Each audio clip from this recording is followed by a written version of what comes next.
Imagine a financial system where organized crime doesn't hide in dark alleys, but sits across the table from CEOs, politicians, and bankers. A system where criminals don't just steal from the economy, they help run it. For much of modern Japanese history, that system existed. It was called the Yakuza. Popular culture paints them as tattooed gamblers, cigarette-smoking gangsters, men with missing fingers and violent reputations. But behind that image was something far more unsettling. The Yakuza were not just criminals. They were economic actors, building corporate-style empires that blurred the line between black market muscle and boardroom strategy. Their story isn't just about Japan. It's a warning about what happens when crime, finance, and politics intertwine so tightly that you can no longer tell where one ends and the other begins. The roots of the Yakuza stretch back to the 17th century. They emerged from groups of gamblers and street peddlers living on the margins of feudal Japanese society. These groups offered protection, loans, and a sense of belonging to people excluded from the formal system. Over time, small street gangs evolved into something much larger. By the 19th century, they controlled gambling dens, loan sharking networks, and smuggling routes. They weren't just parasites on the economy, they were part of it. In a society where access to formal credit was limited, the Yakuza provided financing. Where the law was weak or corrupt, they enforced contracts. In a twisted way, they became financial intermediaries. Everything changed after World War II. Japan lay in ruins. The state was weak. Millions were desperate to survive. Black markets exploded. Food, fuel, and foreign goods were traded illegally on a massive scale, and the Yakuza controlled it all. They smuggled goods, loaned money, and organized chaos. For many Japanese citizens, dealing with the Yakuza wasn't a choice, it was survival. They had goods when shelves were empty, they had credit when banks were gone, and they had the muscle to enforce deals when the state could not. As Japan recovered, something remarkable happened. The Yakuza didn't disappear, they adapted. They reinvented themselves as businessmen. Major syndicates like Yamaguchi-gumi and Sumiyoshi Kai opened offices with receptionists, membership cards, and corporate hierarchies. They invested in construction, real estate, and entertainment. They collected debts for corporations, they broke strikes, they cleared land for development projects. For companies that wanted results fast, the Yakuza were more efficient than lawyers or bureaucrats. It wasn't clean, but it was profitable. By the 1960s and 70s, the Yakuza were deeply embedded in Japan's booming post-war economy. They weren't operating at the edges anymore. They were moving into the center. As Japan's economy surged, the Yakuza followed the money.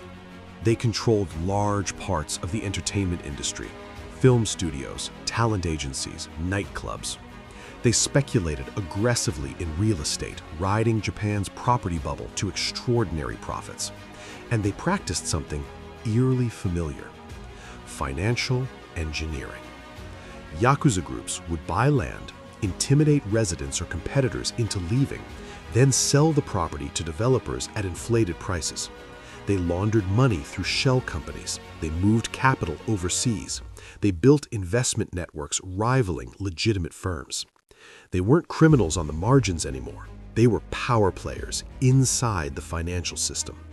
This blending of crime and finance wasn't hidden. It was an open secret. Politicians used Yakuza connections for fundraising and intimidation. Corporations relied on them to clear obstacles. Even major banks tolerated and sometimes financed projects linked to syndicates. Why? Because everyone benefited. The Yakuza provided liquidity in crises. They controlled labor when unions resisted.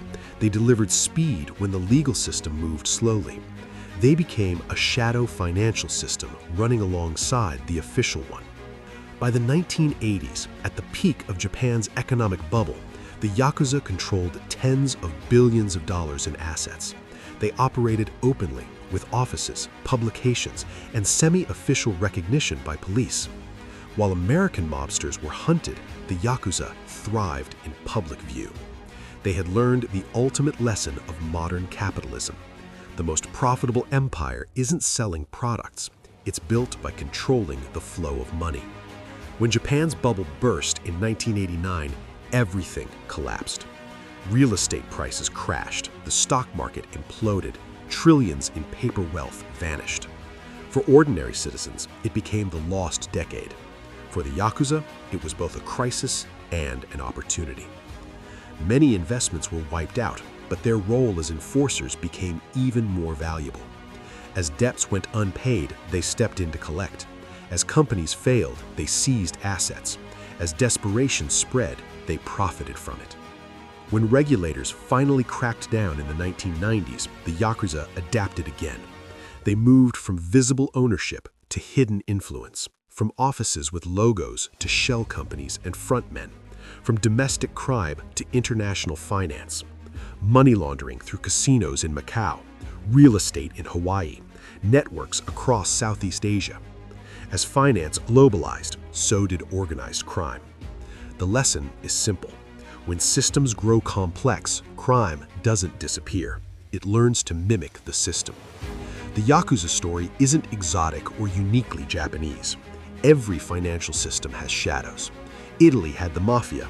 Latin America has cartels. The modern world has offshore finance and legalized corruption. Crime and capitalism are not opposites. They are often twins. And the most dangerous empires aren't built with guns or armies. They are built with balance sheets, contracts, and quiet agreements made in plain sight. If this video gave you value, subscribe for more. History explains the world we're living in.